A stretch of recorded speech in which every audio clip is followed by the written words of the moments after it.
Everyone. My name is Julius. I fake my British accent. I was born in Brazil. It's my first time in Moscow, and I'm going to be your host today. I'm going to be trying to moderate these great guys here that will going to come on stage very soon. I'm an editor at Taschen, who is a publisher known for publishing from art to architecture and everything. So I'm deeply interested in all the subjects that they're going to talk about here, because I think they have a huge impact on our daily lives and probably on your work as well. I'm going to say something here. I'm going to read a little bit of the introduction of these panels. We just have one little thing that Andre, who was supposed to be our first speaker, is not making it yet. So he's on the way here, and there seems to be a problem with the train and so on. If he's able to catch up and to join us a little bit later, we'll do it and we'll adapt. But Mr. Kim will start, and we'll follow then the sequence that you have in the program. But just about the panel that we're gonna do. Are you guys hearing me well? Are you good? Okay. So the panel that we're gonna follow up with is the following. Territories Development Strategy is a key document that lays the foundation of the socio-economic infrastructural growth of the territories that defines the most important development points and efficient ways and means of solving the existing problems in cities. During the next hour, the leading experts from Guateng, Paris, Seoul, and Moscow, if Andre is able to join us, will tell us about the key principles of the dynamic growth of these four absolutely different territorial subjects. What should be the basis of such an important product as strategy for the city and agglomeration development? What is the role of strategy in the nation's scale changes of these projects they're going to present, the strategies they're going to present? So I will introduce and I'll ask the speakers to come on the stage. I'll ask them to try to respect the time that we have. We have already some challenging 30 slides that are going to be exciting, and we can probably go 1 minute in this case over time, but I think we're going to manage that well. So our first speaker will be today Mr. ENG Kim. He's a Senior Researcher Fellow at the Department of Research Coordination at the Seoul Institute. Then he's going to be followed by Rashid Siddharth. I have just learned, I had the pleasure to learn that we have common friends, which is great. He's the head of the planning division of the Guateng provincial government in South Africa. And our last speaker will be Stephen Barrett. He's a partner at Rogers, Sturck, Harbour and Partners. So I'd like to welcome them on the stage and ask for a round of applause for this gentleman.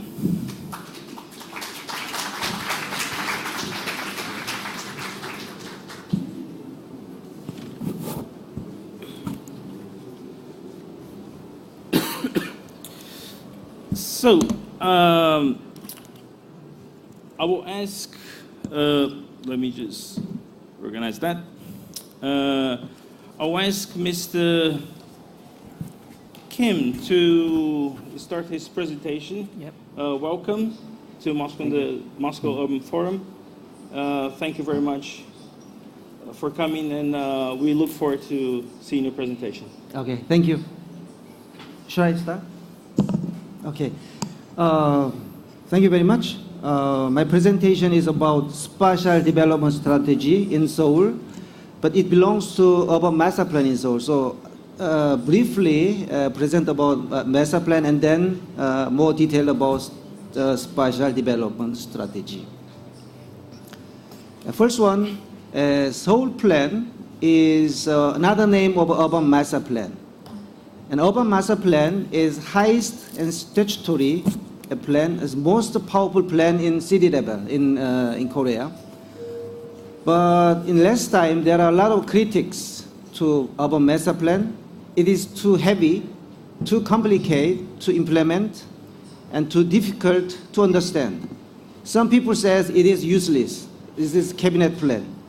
So we try to change the urban master plan, and we try to change the process from expert-driven closed process to open process. So the urban master plan was made by citizens directly. That is our first trial, and it took 1 year long. Very difficult to make consensus, but after result, the people are happy, satisfied, and the plan is useful. Every department begins to use it. And second one, we try to the plan to make it simple and easy for the citizens. From comprehensive plan to vision and issue plan. It's very diet. And third one, we try to enhance its practicality. It means we try to a little bit more detail about the spatial plan. We revise the spatial plan. So now a little bit more detail about spatial plan. What is changed in spatial plan?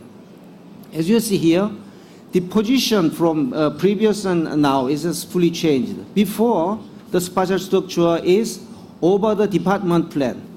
So it's too abstract, it's nothing.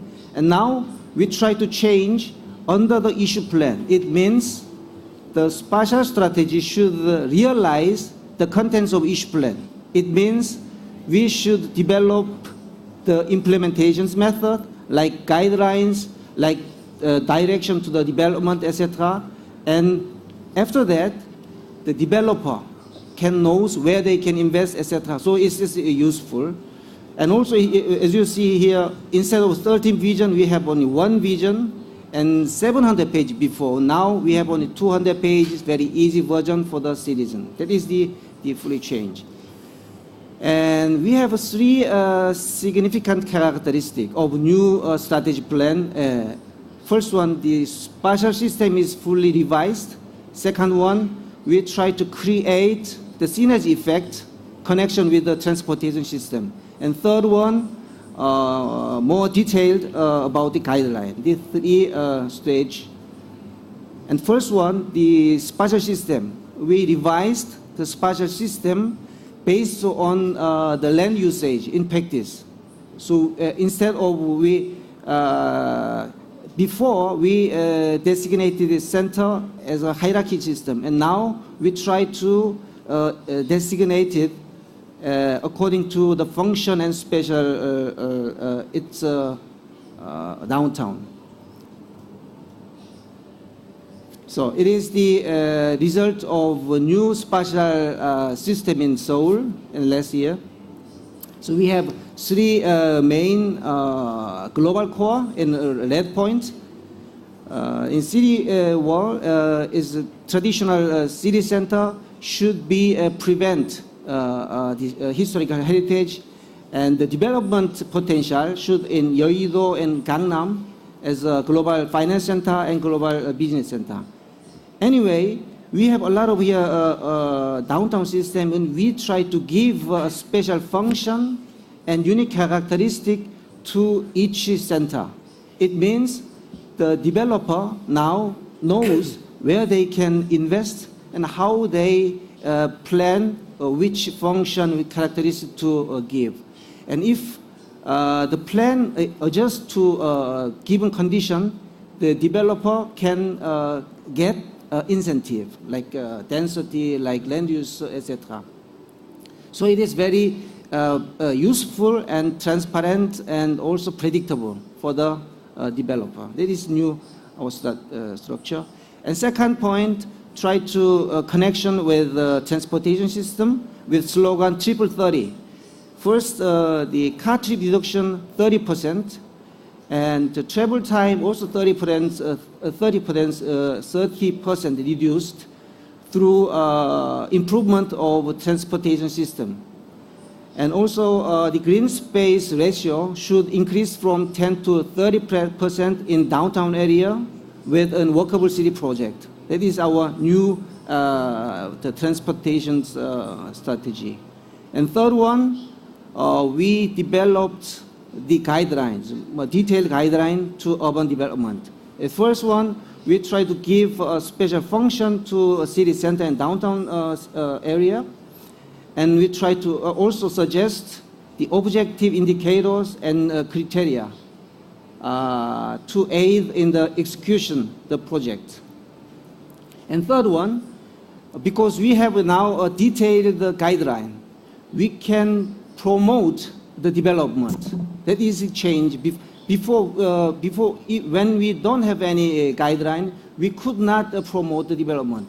We prepare the regulation, and now we can promote the development. It is the change of the guidelines. So some case studies. First one, Gangnam area, that is one of the 3 global core, is updated in Seoul plan. And we gave also the function and guidelines.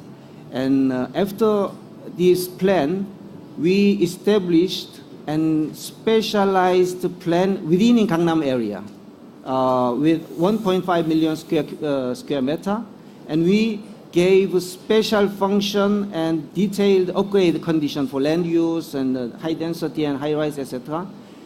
And with this circumstance, it is transparent and everyone is predictable. So with this condition, Seoul Metropolitan Government gave an auction within this place with 80,000 square meter, gave auction. And there are a lot of applier to buy it, Samsung, Hyundai, etc. And Hyundai Motors suggested over $9 billion. It is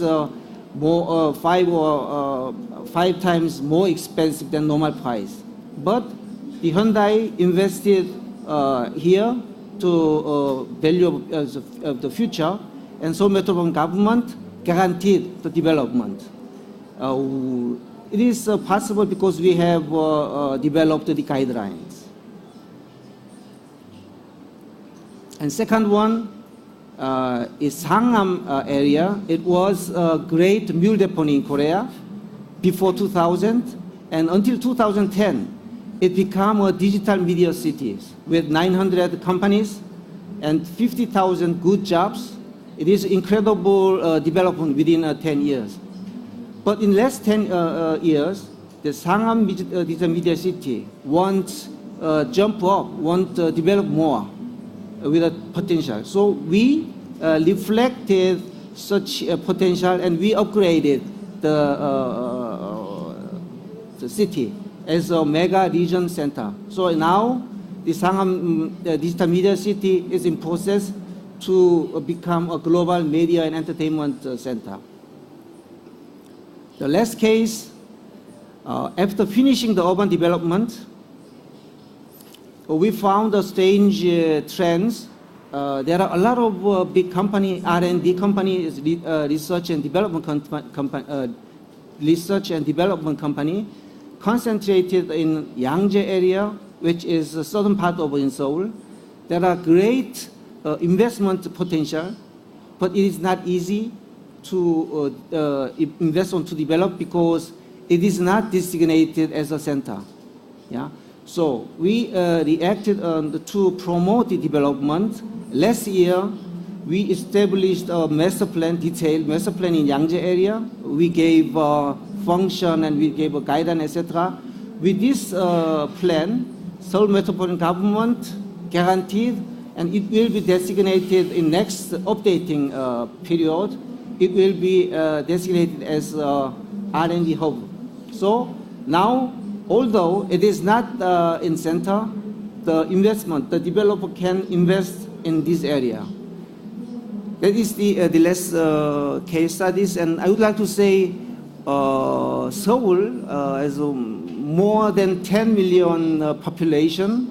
It is more effective to make a guideline and direction with a consensus to the developer is more effective than we establish the plan or map, etc. So that is our first effort, and next year we try to update the 2030 strategy plan, and with this experience we try to improve our strategy guidelines. So, thank you.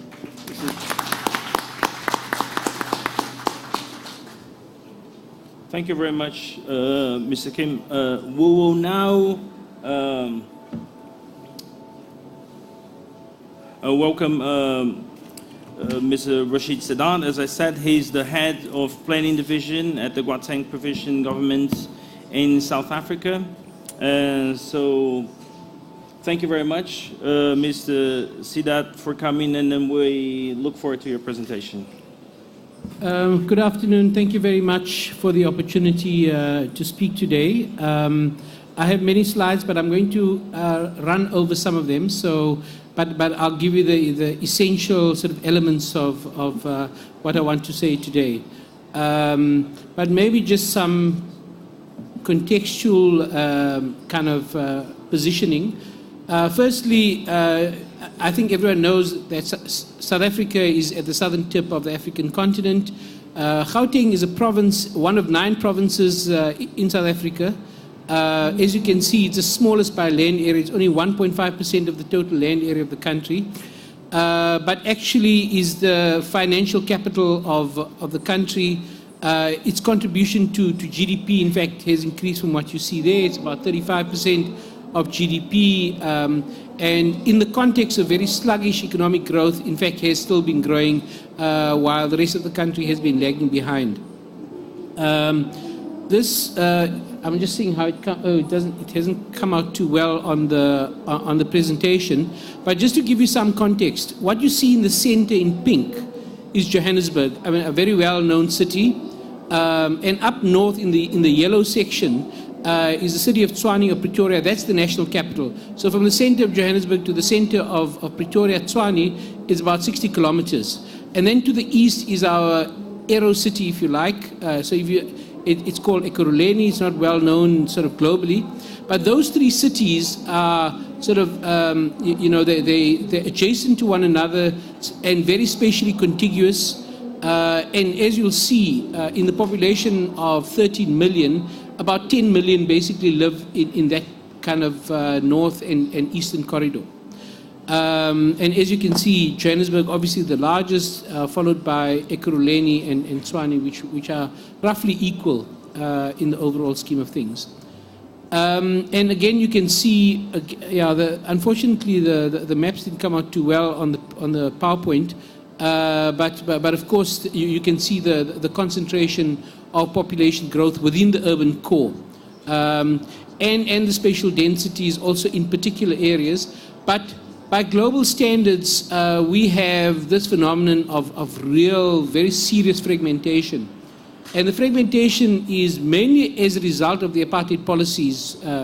So before Nelson Mandela became the president, as I think most people know, we had this policy of racial separation, which meant that the city, or what has become the city region, has become very, very spatially fragmented. So that is one of our central challenges that we have. We've done many comparative work with other, sort of equivalent cities around the world or city regions, and we found that, that has been a particular difficulty. And of course, as a consequence of that, what you also see is that job opportunities were concentrated in areas where people who were privileged in the past were located. So that's the sort of composite situation of having the spatial fragmentation, but also mirrored in the isolation of poverty at the same time. And of course, I think given that there's been, lots of outlying settlements, and during the 60s and the 70s and through to the 80s, very major investment in road infrastructure, and really the under sort of funding of public transport. But certainly in the post-apartheid period, we've also seen the phenomenon of that not being significantly improved. So just to give you some of the key things, actually I'm just going to jump to the composite one, which is this one.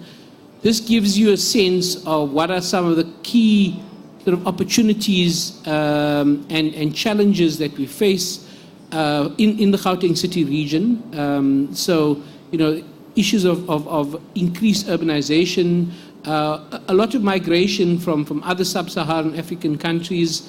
But of course, I think in the region, probably the most dynamic economy.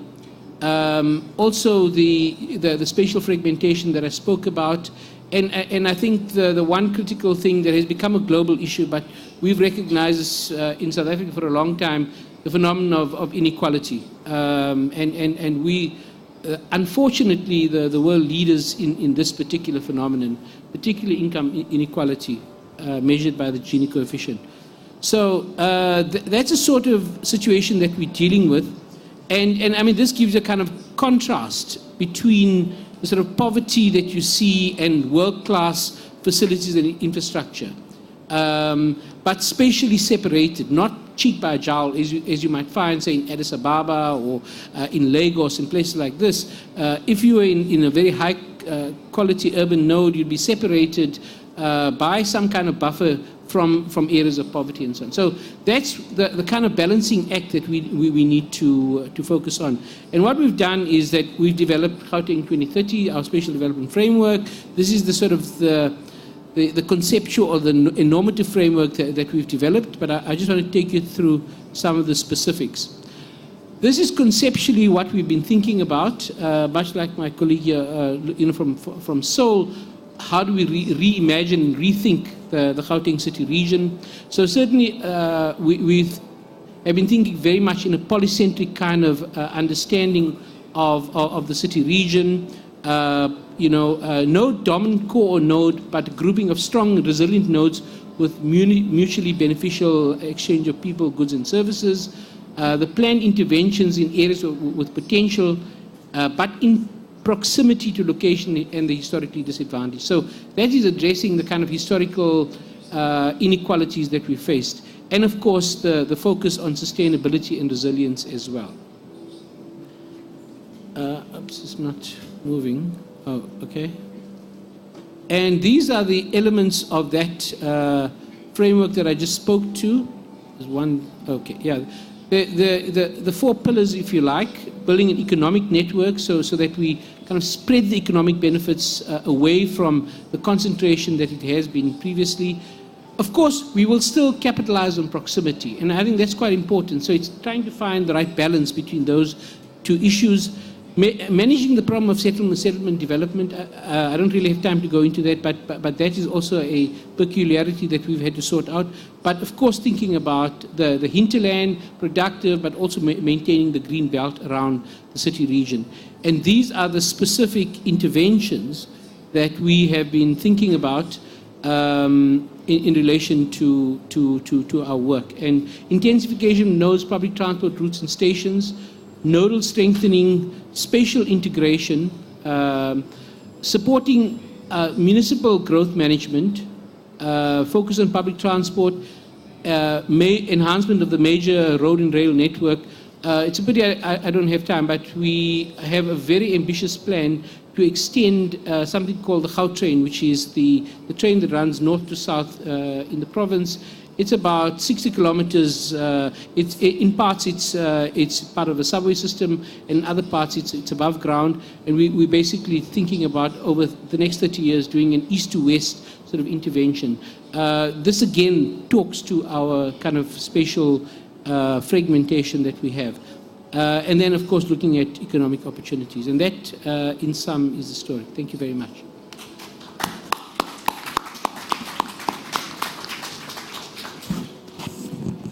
Thank you very much, Mr. Sidat. We'll now have Stephen Barrett, just to remember he's the partner at Rogers, Stirk, Harbour and Partners. It's coming from London, and thank you very much for coming, and again, we look forward to your presentation. Thank you very much. So I'm a Londoner, and I'm talking about Paris today. There's a history in our office based on Richard Rogers' books, Cities for a Small Planet, Cities for a Small Country, and Towards a Strong Urban Renaissance, which are fundamental in establishing a basis for this work that I'm going to present today, which is essentially a summary, a very brief summary, of the work we have done in Paris, linked to the Grand Paris exercise, which was in 2008, launched by the French government then. At the heart of this work is the idea of the compact city, and the idea that proximity, which was mentioned earlier, allows you, if you like, to share and to benefit from a kind of critical mass, which means that any investment in resources, amenities, infrastructure, whether that be transport or energy infrastructure or schools, etc., is based on a certain density of population, a certain viability to the offer. But at the heart of this as well is an idea of the city as a human environment, somewhere of interaction, somewhere of conviviality and creativity. And we all, and we'll come back to this, the energy and the economic drive that's generated by cities. My colleague just now mentioned 10 principles. We developed 10 principles in the exercise for Grand Paris. Bearing in mind that Grand Paris was a kind of thought experiment. It was almost academic, but it also led to a number of projects. And this evening I'll be talking about one of those projects, which is a direct consequence of this work we did there. 10 principles which cover governance, and we're going to look at some of these: transport, investment, economic diversity, but also design. And the important thing about 10 principles is it's not that you have to apply principle 3 or principle 8. The important thing is you apply all the principles. This is a holistic approach. And the Grand Paris exercise, which is based on a kind of post-Kyoto metropolis, obviously we're now post-Paris. And at the heart of this is the idea of making cities more sustainable. Paris is very particular. It's very dominated by a centre, and it's very disconnected from its periphery. 2 million people live in the centre of Paris, but 9 million people live outside. And we'll come back to this. The first problem that we identified with Paris was governance. There is no single central governance for the whole metropolitan region. So we looked at different models. One of the key things was trying to balance the power of the centre, which has the 2 million people population, which is the Paris everyone thinks of when they think of Paris, and giving the outlying regions enough critical mass to be able to balance the power of the centre. The other is to try and develop, separate in the whole region populations of equal mass, and the other is simply to separate the city from its hinterland. Probably a mistake. Interesting enough, these principles, this idea of revising governance for Paris has been pursued. The key challenge is in this region of Paris, you have 1,523 mayors. How do you ensure that they all agree on a principle, even if the principle is going to be to their disbenefit, but in the overall interest of the city?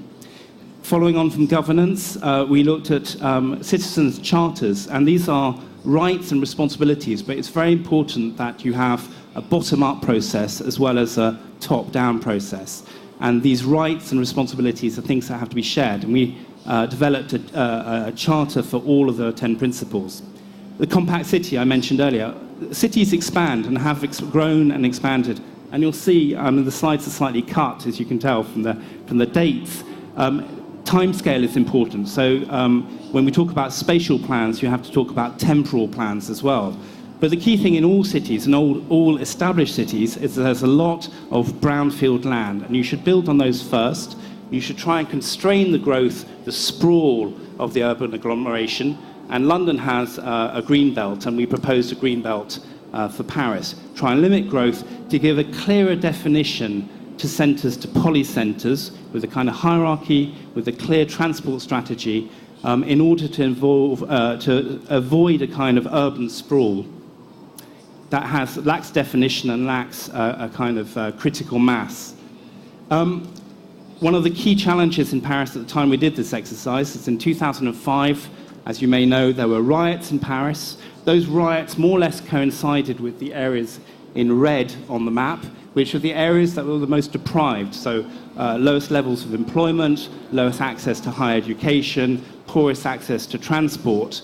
And the plan very much talked about investing in those areas. So it's a clear rebalancing exercise. We balance the west of Paris, which is wealthy and green, with the poorer areas to the east, which are in red. And with exercises of how you'd apply that to different neighborhoods. Clichy-sous-Bois, which is one of the neighborhoods to the northeast of Paris, is incredibly deprived. It takes much longer to get into the center of Paris from Clichy-sous-Bois than it does from many French cities that are 2 or 3 hours away by train, simply because of the lack of public transport access. But there's transport, there's also investment in amenities, there's also a certain process of densification, because some of these suburbs actually suffer from a lack of critical mass and urban continuity. So the idea is a kind of process of strategic intervention. This was mentioned by one of my neighbors. The polycentric city is very important once you're talking about very large agglomerations.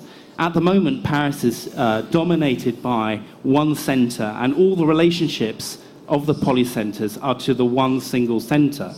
The important thing is to try and reinforce the relationships between the polycenters and amongst themselves, so they're not all radial, but also to encourage their growth and their development to get a more balanced metropolis. And we did a kind of chemical model, the idea being that you develop strong bonds between these polycenters, and you get a much denser, tighter, stronger city. The model happens to be the shape of the region of the Île-de-France. Population isn't everything. This map actually has the populations of many European cities mapped onto the equivalent populations of the Paris metropolis. So in the population of Paris, you can get Seville, Florence, Dublin, Helsinki, etc. But what's striking when you compare the amenities, infrastructure, cultural offer of those neighborhoods with very significant populations is they don't have the cathedrals or the theaters or the stations or all these other things. So there is a kind of disbalance. Even though you have the population, you don't have the infrastructure, the culture, the amenities. Transport is obviously a key issue, reflecting the polycentric model. All the links in Paris go from center to periphery. And the plan that was developed, which has been implemented, was actually to start generating circumferential links which allow you to connect the polycenters. And this plan has been translated into the Grand Paris Ring. At one stage, the Grand Paris exercise was reduced to simply to a transport project. It's not simply a transport project. It obviously has to cover a lot more than that. And bearing in mind this is 2008, this is a drawing we did of self-driving vehicles, autonomous vehicles. One of the key issues in an urban centre with dense urban fabric is that you can get the same number of people moving, bearing in mind you have to invest in public transport, on half or less of the road width. So you can create bigger public space. It being electrical vehicles, it's quieter, so you can sit and have a conversation by the side of the road. It's safer.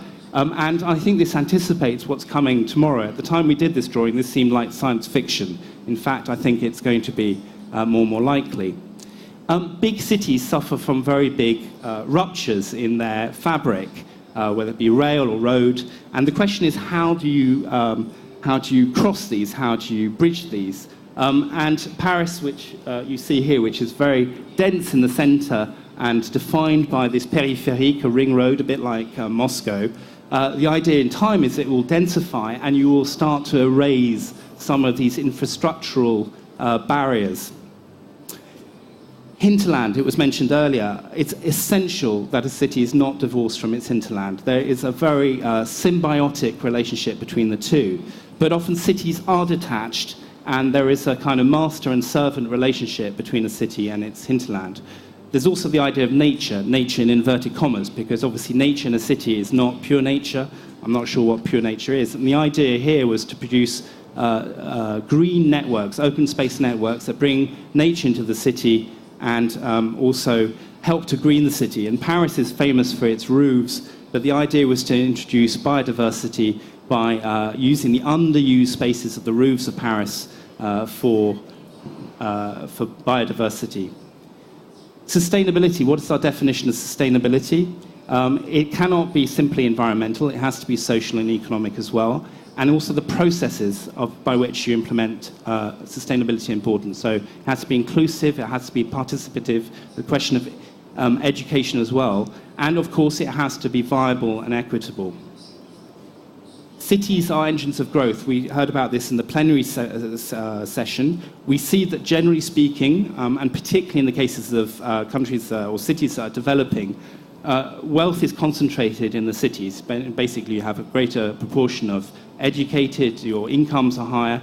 They're also centers of, so they're both drivers of the economy, but also consumers. This is a collage we did of one of the main spaces in Paris. And what you see on the right there is the amount of waste produced in Paris in 1 week, that's simply piled up. Just a visual representation of the amount of rubbish that is produced in Paris. And so cities and their regions are vast consumers of resources, of which very little in the end is actually recycled. The big yellow circle is the amount of energy used in the region in a year. The year was 2008. The little green circle at the bottom is the amount of energy produced in Paris. So there is a big disconnect between the amount of energy consumed and the amount of energy produced. The idea being that you work towards a more cyclical metabolism, something with greater recycling and a kind of cyclical nature. We came up with the idea of city batteries, where you try and produce energy locally. There's a lot of debate about this. I think the key idea is you try and insert infrastructure in the city in a way that's integrated, and ideally, for instance, underneath a park, not simply in a dense city, one function, but more than one function in one location. And the important principle here is that actually, because of their densities, because of the shared use of amenities, the footprint, which is the shape in the middle, the darker shape, of the average citizen of a city is actually much less than the national average. So with the exception of Shanghai that you'll see in this diagram here, where because of the patterns of consumption and wealth in Shanghai, the amount of consumption is much greater. But generally speaking, cities are more sustainable than non-cities. Cities have their specializations, and the idea was to reinforce this. There was an analysis of what the strengths and tendencies of different parts of Paris were, and the green were a strategy of investing in new technologies and in areas which generally had deprivation. So they're a force for stimulus, but they're an act of the state, an active part of the will. And final slide, because I think the last one doesn't work. It's a little animation, but I don't think it works. These projects obviously need to find their form, and they take their form in a number of different ways. We looked at a principle called metropolitan armatures, which were based on rail armatures coming into the city, interestingly enough, generally radial, so they connect the periphery with the center. And the idea that just having railway tracks on a piece of land, substantial bits of land, is not enough, so you perhaps layer these armatures with parks, energy, and as I'll speak about in my talk this evening, basically you try and do more with less land. And I think the next one may not work. The last slide was one called 1,000 Projects, which is simply to say that you don't just do one project, you try and seed projects across the city at all different kinds of scales with all different kinds of brief, even if it's just planting a tree at the bottom of your street. Thank you.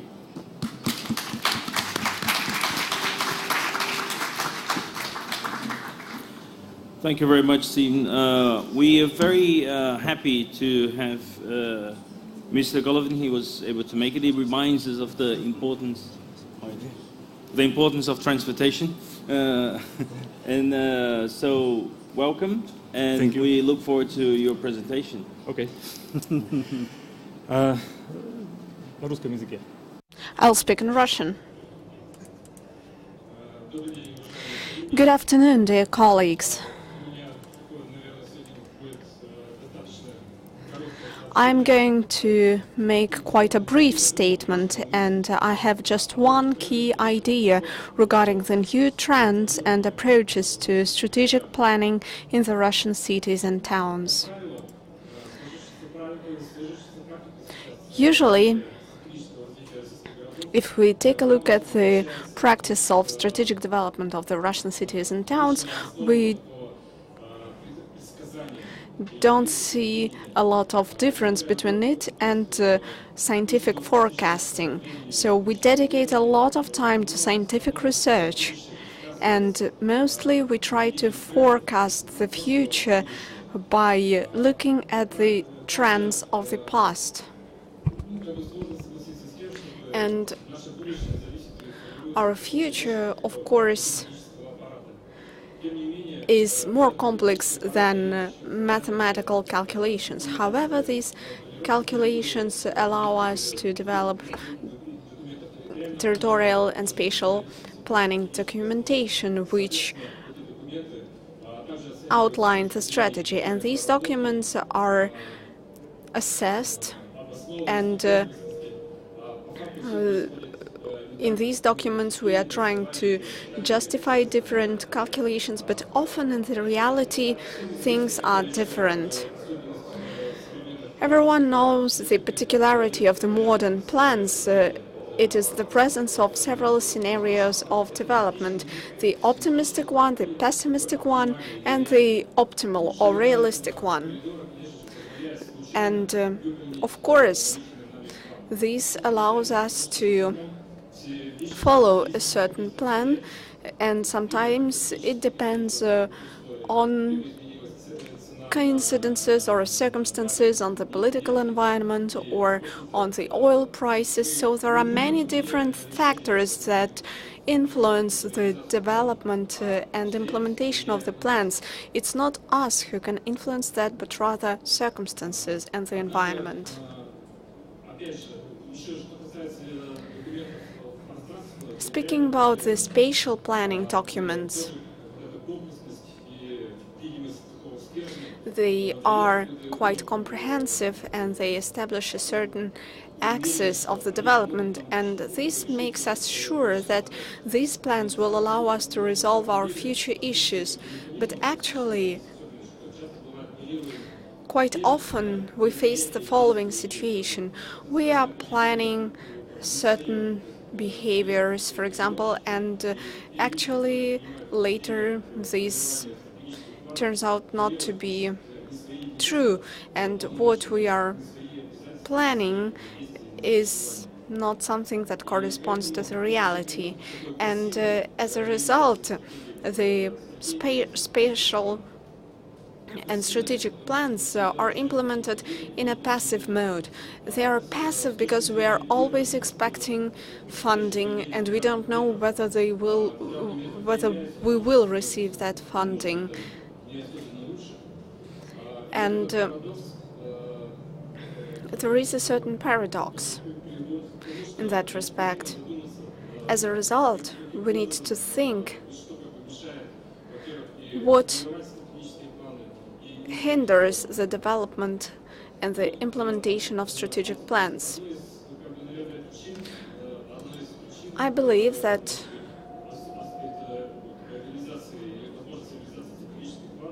one of the reasons for that, when we are speaking about all kinds of long-term or medium-term strategic plans, is that such plans contain some quantitative data which is based on forecasts, and we plan to reach these figures and performances, but forecasts are often not enough for strategic planning. In 2008, 2010, the Master Plan of Perm was developed. This document contained a number of strategies already, and it was mostly focused on how to develop, how to make right things. Nevertheless,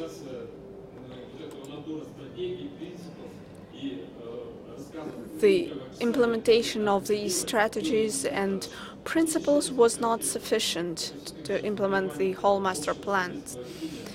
there are some more aspects. We need to have a big picture and overall vision and involve all the stakeholders into the process.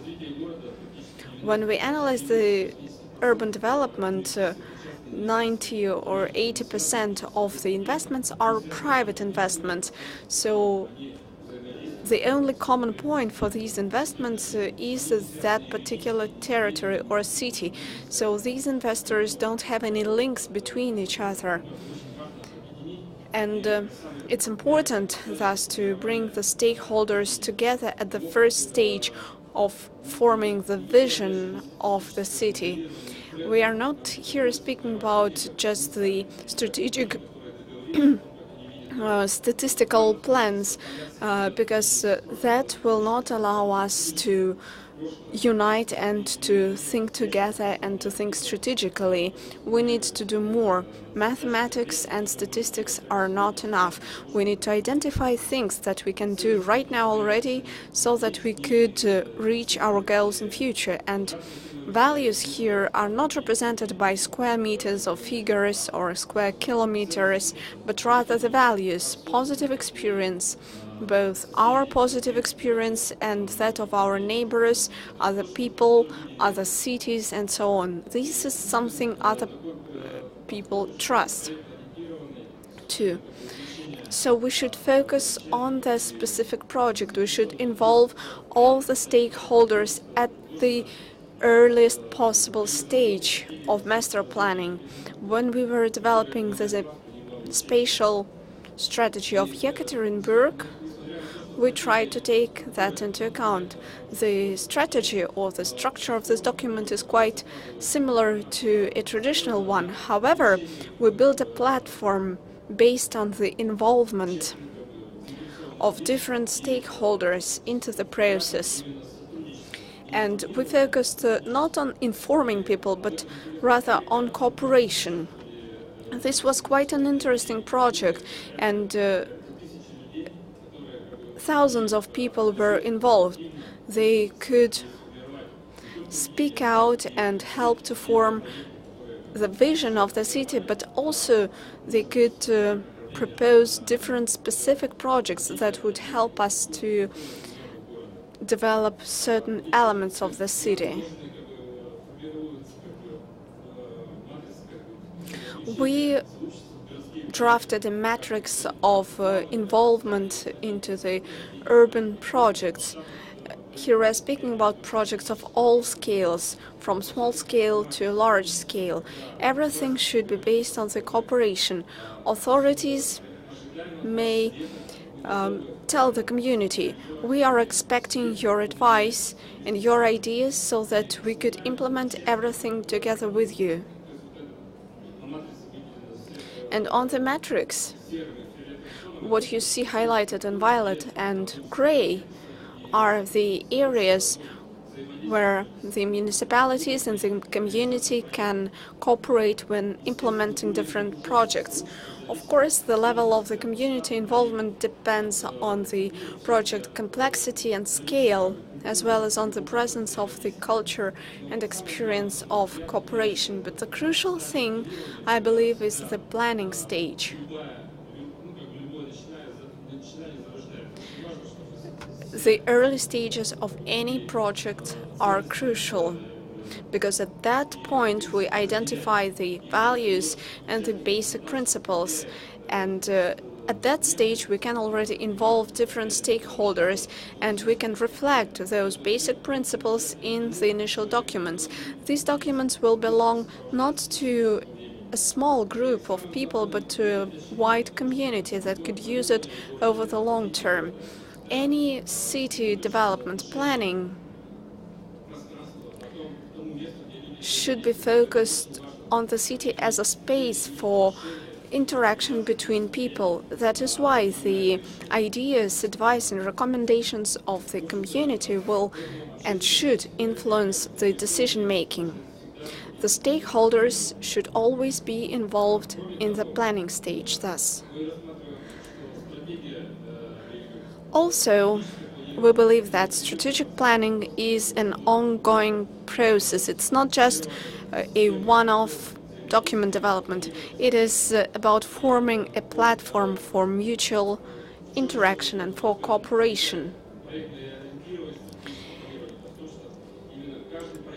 Each project, either large scale or small scale, is an input into the promotion of the initial vision.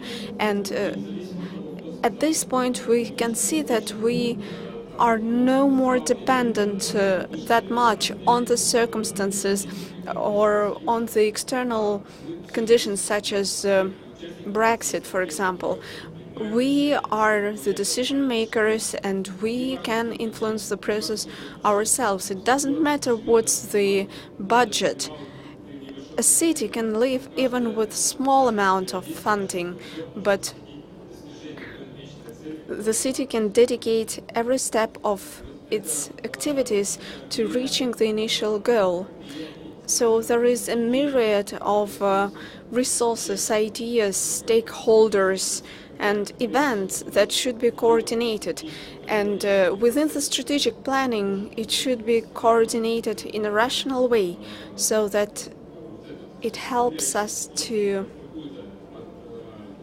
consolidate everything into a comprehensive project. And as a result, we can identify the focus, the orientation, and strive to reach the result. So my main idea is that vision and values in strategic planning are formed not through forecasting, but through the willingness of people. When we are planning, we should do it together with the community, with the people who will be influenced by that. All the stakeholders should take part in the taking of small and large decisions. We should also be focused on the project. The city development should be considered as a comprehensive project, and every step of the way, every event should be integrated into the strategic vision. Thank you.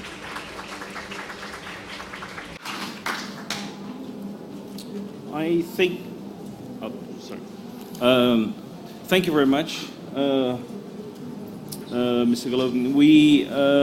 I think we have time for one question, and I think I'll have the question for the panel, which is, I think we all, within the strategic planning, we mentioned here projects, but we mentioned also experiments that we do and so on. So my question as a concerned citizen, or as an interested citizen, so to speak, in cities, is what is the time frame that you set in the strategic planning to do a project or an experiment and to collect the results and see if that kind of thing should be scaled up or if that is something that shouldn't be put forward as part of a bigger plan? So who wants to start? And let's say allow 2 minutes for an answer. I'll start if you want. Okay. I think you put your finger on a problem, which is that thank you very much for putting finger. Most projects do not have feedback, or there's very little feedback. In a way, it's speaking as a Brit here as well, it's almost Darwinian. I mean, if you look at the history of cities, assuming there's no catastrophic event, things get renewed, and you'd like to think the best survives and the less successful gets replaced. Doesn't always happen that way. Master planning, speaking as an architect, is almost geological time. It's very, very slow, and you need to have patience for this. And it happens through a number of small incremental steps. Grand Paris had a vision which went to, let's say, 2050, but this is quite a short time scale. The project that came out of Grand Paris for us will have taken 15 years to get just the basic infrastructure in place. But even that's not finished, and I think the projects we do today, as was said in the plenary session, will last a very long time. So there's a very big risk of getting things wrong. this is why it's so difficult. Okay. Well, my take on it is that certainly from our experience in the post-apartheid period from 1994, was that there was some initial experimentation on spatial planning and so on, and we didn't always get things right. And I think you're sort of alluding to that to some extent as well. I'm not saying we're getting it right now, but we kind of possibly getting better at it. And of course, you set yourself a long-term vision, say a 2030 vision, some 2040 vision, like the city of Johannesburg has at the moment, and so on. But what happens is that things start changing in the global environment. You know, a new concept like disruption suddenly comes up. It's like, well, actually, what do we understand? And you see that happening. You know, exemplified by Uber, for example. But there are many other such examples. And then what do? You have to go back to the drawing board. But you already have a long-term vision. So, I mean, for me, those long-term things can't be cast in concrete. You just can't do it because of the very fluid, dynamic environment that you have. And so we always introduce some level of flexibility in our long-term planning, long and medium-term planning, so that we can take account, hopefully, of some of the new emerging issues. Ну, действительно. Well, yes, indeed. The response and reaction to different projects may be different.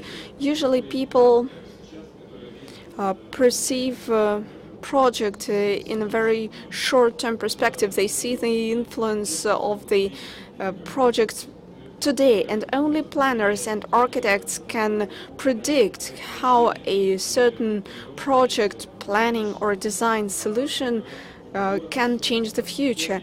Usually for the cities we are planning for the long term, and when we make urban mistakes or when we do something positive, we may see the results in 15 years or even in a longer period. But times have changed, and I think that today we witness the results earlier than before. And I think that it's very important to involve people in the planning process, in the long-term design.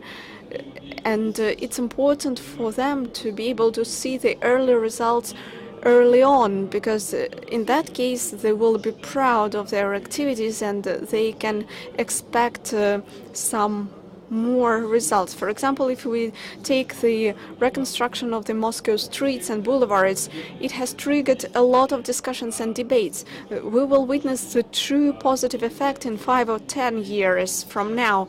And today people perceive that project quite negatively, but in that case we need to explain things to people, we need to involve them.